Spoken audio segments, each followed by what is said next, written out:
चलो शांत हो जाओ। परसों हम लोग बोर्ड परीक्षा 2023 में जो पेपर हुआ था उसका सॉल्यूशन देखे थे ना। खंड ब का कितना सवाल देखे थे? 6 ठो। और आज जो है हम लोग जो 2023 में बोर्ड परीक्षा हुआ है उस प्रश्न पत्र का बहुविकल्पी प्रश्न 4-5 ठो देखेंगे और उसके बाद से इस प्रश्न पत्र का अच्छे सवाल देखेंगे जो परीक्षा में फिर से रिपीट हो सकता है। आई बात समझ में? तो हम जो है 2 बहुविकल्पी ले लिए। ये दोनों बहुविकल्पी ऐसे हैं, बताओ अगर थोड़ा सा अच्छे से पढ़े रहते लोग तो इसका 2 नंबर फिक्स था। दोनों एकदम बिल्कुल एक ही सवाल है दोनों। फर्क ये है कि यहाँ जो है माध्य का और बहुलक का मान दे के पूछ लिया है माध्यक को, और इसमें जो है माध्य माध्यक और बहुलक में क्या पूछ लिया है? संबंध पूछ लिया है। एक बहुविकल्पी में माध्य माध्यक और बहुलक में संबंध पूछ लिया है और एक ठो में जो है माध्य और बहुलक दे करके माध्यक पूछ लिया है। बात समझ में आ रहा है ना? दोनों एक ही जैसे है। कितना बढ़िया काम किया है। तो याद अगर पढ़े रहते लोग थोड़ा सा तो जरूर हल कर पाते। चलो देखो इसको अच्छे से, जिसमें पहला सवाल है, कह रहा है किसी बारंबारता बंटन का माध्य 24.1 और बहुलक कितना है? 28 है। तो कह रहा उसका माध्यक होगा। तो सबसे पहले इस सवाल को हल करने के लिए हमको क्या चाहिए? सूत्र चाहिए। तो मैं यहाँ जो थोड़ा सा जगह है इसी जगह में जो है ये जो जगह बचा हुआ है ना, इसी जगह में जो है इन दोनों का सॉल्यूशन बता दे रहा हूँ। यानी आई बात समझ में? आंसर बता दे रहा हूँ। तो चलो देखो क्या दिया हुआ है? माध्य दिया हुआ। क्या दिया है? माध्य। माध्य कितना है?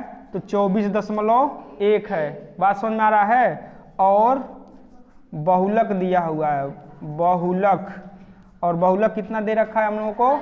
28 दे रखा है। समझ में आया? और पूछा क्या है? माध्यक पूछा हुआ है। कहाँ लिखे हैं हम लोग? हाँ, ये माध्यक पूछा हुआ है। तो लिखेंगे चूंकि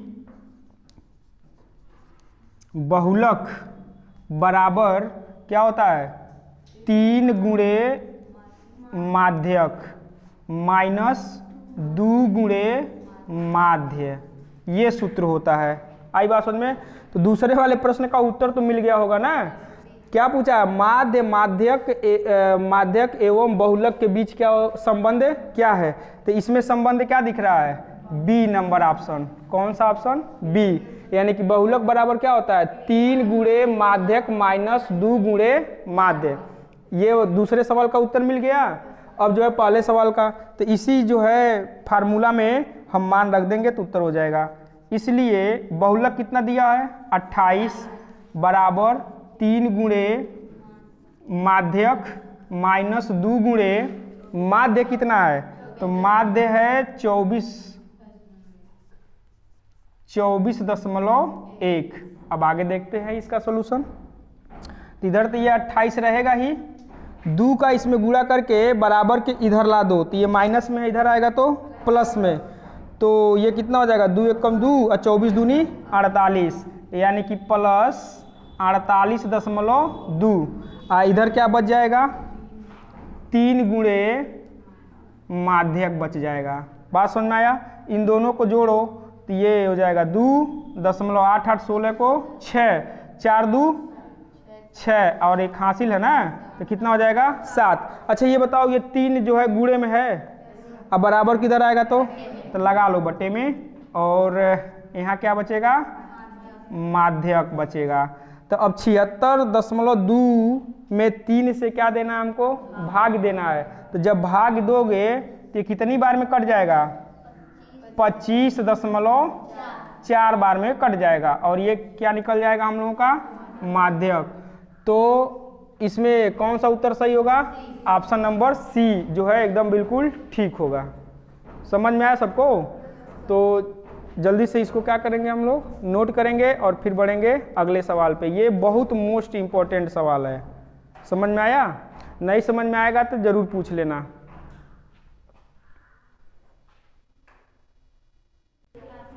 चलो बाबू, 2 बहुविकल्पी देखने के बाद ये 2 बहुविकल्पी देखो, बेहद इम्पोर्टेंट और मोस्ट सवाल है।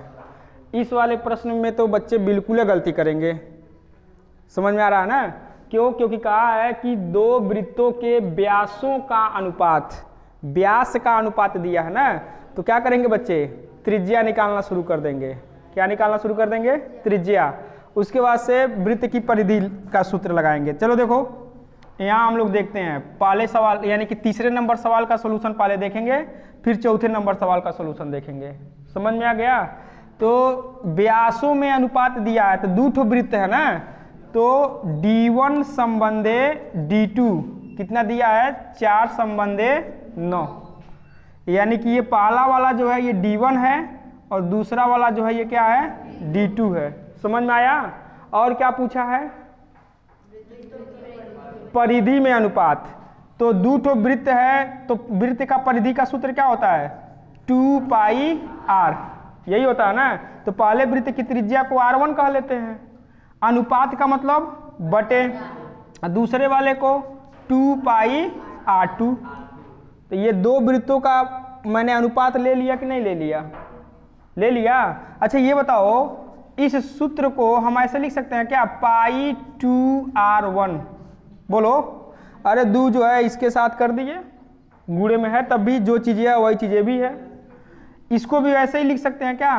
पाई इंटू 2r2, ऐसे लिख सकते हैं। अच्छा ये बताओ, वृत्त का जो व्यास होता है वो त्रिज्या का कितना होता है? 2 गुना होता है, यानी कि d बराबर क्या होता है? 2r। d बराबर क्या होता है? समझ में आया? अच्छा ये बताओ मुझे, यहाँ बताओ 2r दिख रहा है। अच्छा ये 2r को क्या लिख सकते हैं? d। 2r को क्या लिख सकते हो? d।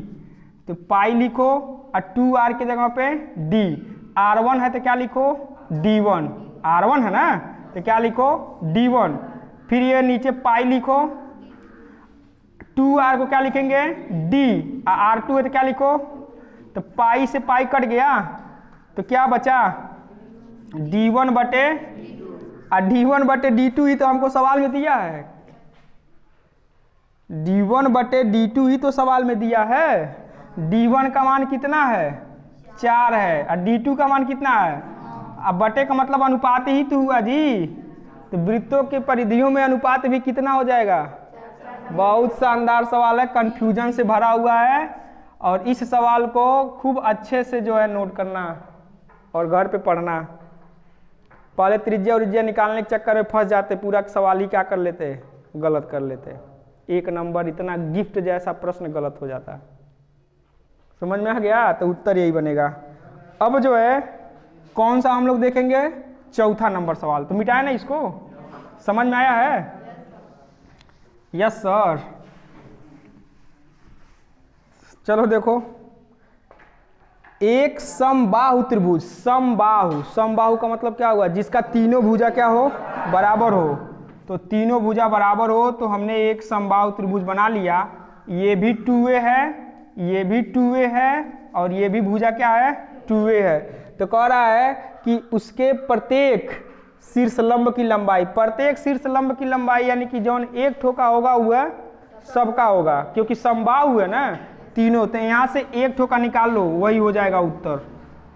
ठीक है, यानी कि इसी शीर्ष लंब की हमको क्या निकालनी है? लंबाई। तो अच्छा ये बताओ, समबाहु त्रिभुज में किसी भी शीर्ष से लंब डालोगे किसी भुजा पे, तो दो भुजा को क्या करता है? 2 बराबर भागों में बांट देता है। किसी भी समबाहु त्रिभुज में उसके शीर्ष से किसी भुजा पे अगर लंब डाला जाता है तो 2 बराबर भागों में क्या हो जाता है? तो अच्छा इसके शीर्ष से इस पे लंब डाले हैं ना, नाम दे दो A B C। तो BC भुजा की लंबाई कितनी है? 2a है ना। थोड़ा पंखा बंद कर दोगे? 2a है ना। तो ये बताओ, ये नाम दे दो अगर D, तो ये A हो जाएगा और ये भी क्या हो जाएगा? तो ये एक समकोण त्रिभुज हुआ। तो समकोण त्रिभुज हुआ तो ये लंब निकालना है, आधार पता है और 90 अंश के सामने यानी कि कोण पता है। तो AD बराबर क्या हो जाएगा? करड़ी में 2a का स्क्वायर माइनस a का स्क्वायर। तो 2 का स्क्वायर करोगे 4, a पे करोगे a स्क्वायर और माइनस यहाँ a स्क्वायर। अब ये बताओ 4a स्क्वायर में से a को घटेगा तो 3a स्क्वायर हो जाएगा ना। a पर स्क्वायर है तो ये तो अपने वर्ग से कहानी समाप्त करके बाहर आ जाएगा, और ये कहाँ आ जाएगा? रूट में हो जाएगा। समझ में आ गया? यानी कि a√3 प्रत्येक शीर्ष लंब की क्या होगी? लंबाई होगी। कौन सा ऑप्शन ठीक बैठेगा? ए नंबर ऑप्शन ठीक बैठेगा। समझ में आया कुछ? दोनों सवाल नहीं, 4 बहुविकल्पी हम लोगों ने देखा है, बहुत ही मोस्ट इंपॉर्टेंट है। समझ में आ गया? घर जाके इस पे इतना जो है प्रैक्टिस करो कि सवाल देखा कि टिक कर दिया, OMR सीट है तो उसको गोला कर दिया। ठीक है, चलो आगे देखते हैं। तो चलो ये वाला तो बहुत आसान है। इधर कितना दिया हुआ है, यदि साइन ए बराबर cos ए, तो ए का मान बताना है ना, तो लिखो। वैसे तो उत्तर इसका टप दे लिखना है, लेकिन थोड़ा समझ लोगे तो और अच्छी बात रहेगी। साइन ए बराबर क्या दिया हुआ है? cos ए। अच्छा ये बताओ, इसके गुणे एक समझ सकते हैं? बराबर किधर आएगा? ये तो बटे में, तो क्या हो जाएगा? साइन ए बटे cos ए। अब बराबर किधर? साइन बटे cos tan। साइन बटे cos क्या होता है? इधर क्या हो गया? 1 हो गया। मुझे ये बताओ, इधर tan लिखा हुआ है तो इधर भी tan के बारे में ही सोचना है। तो tan में किसका मान 1 होता है? 45 अंश का मान। तो tan a बराबर 1 को लिख सकते हैं tan 45, क्योंकि tan 45 अंश का मान कितना होता है? दोनों ओर तुलना कर दो, तुलना करोगे तो tan a से tan a खत्म, तो a बराबर कितना आ गया? 45 डिग्री। तो a का मान कितना आ जाएगा? Option number C. चलो देखेंगे अगला सवाल। अब ये अपनी विद्वता कहाँ दिखाओगे तुम लोग? परीक्षा में बहुत जल्द ही बैठोगे। 6 नंबर विकल्प देखो, 6वां प्रश्न देख रहे हैं हम लोग। यदि a बराबर कितना डिग्री? 30 डिग्री, तो 1 + tan स्क्वायर ए बटे 1 + cot स्क्वायर ए का मान होगा। इन चारों विकल्पों में से कौन सा होगा? तो देखो a बराबर दे दिया है 30 डिग्री, समझ में आया? तब 1 + tan स्क्वायर ए बटे 1 + cot स्क्वायर ए, इसी का तो मान निकालना है। तो 1 + tan ए के जगह पे क्या रखोगे? 30 डिग्री। और 1 + cot स्क्वायर ए के जगह कितना रखोगे? 30 डिग्री। समझ में आ गया? तो 1 + tan 30 अंश का मान 1/√3, और इस पर स्क्वायर क्या लगाओगे? स्क्वायर। अब बटे 1 + cot 30 अंश का मान √3, और इस पे स्क्वायर क्या लगाओगे? समझ में आया यहाँ तक? आगे देखो, 1 + 1 पर स्क्वायर करोगे तो 1 हो जाएगा, √3 पर स्क्वायर करोगे, रूट समाप्त तो क्या बचेगा? 3। यहाँ नीचे 1 + √3 पे स्क्वायर करोगे, रूट खत्म, क्या बचेगा? 3। अब स्क्वायर कर दो, 3 1 कम और 1 हाइट जोड़ोगे तो इसका इसमें गुणा करोगे, 3 1 कम 3 और 1 4, यानी कि 4 बटे कितना हो जाएगा? 3। ये जुटेगा 3 और 1, तो ये जाके इसमें गुणा हो जाएगा, तो 4 बटे कितना हो जाएगा? 12। 4 3 12 होगा ना, तो काटो 4 1 कम 4, 4 3, तो ऊपर 1 नीचे, तो उत्तर कितना? कौन सा ऑप्शन? D number option. समझ में आया?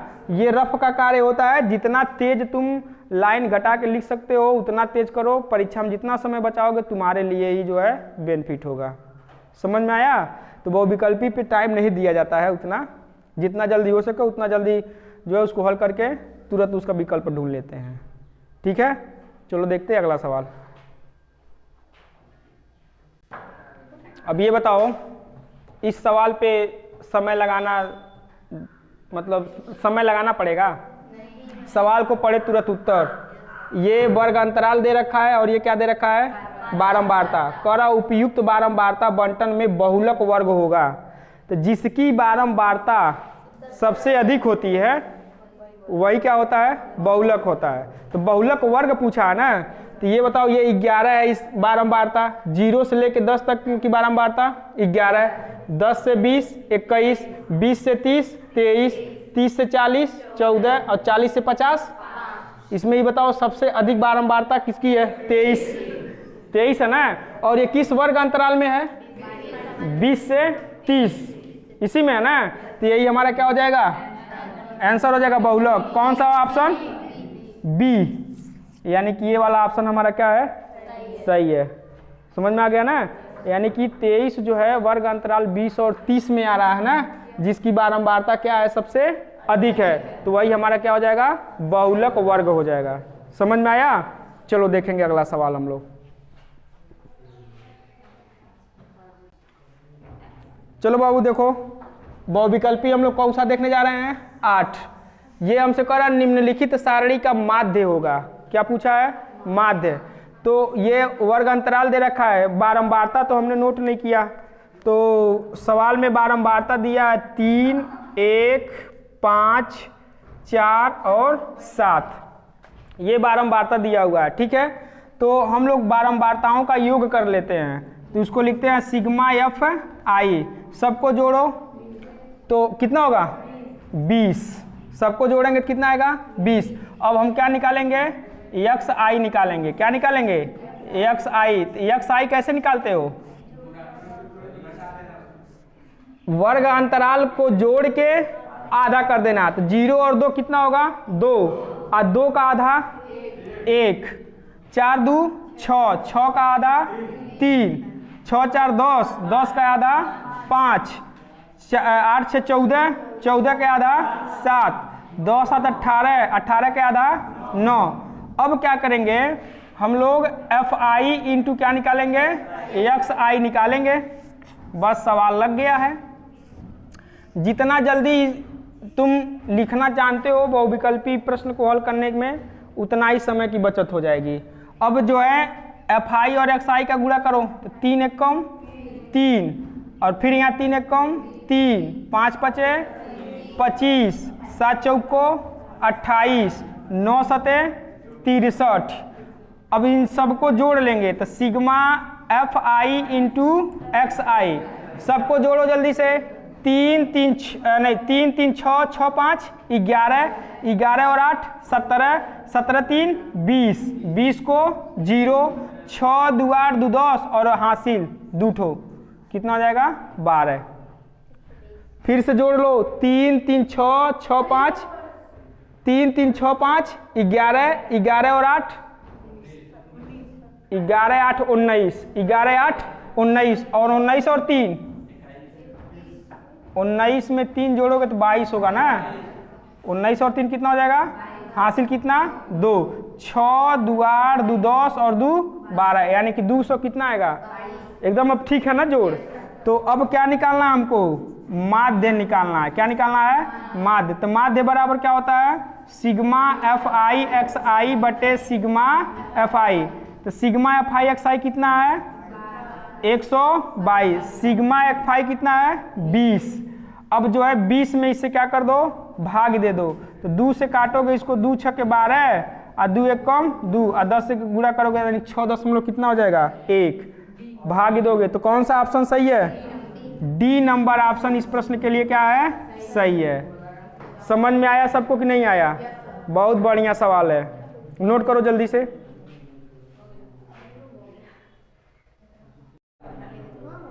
चलो ए बाबू मुंह बंद करो।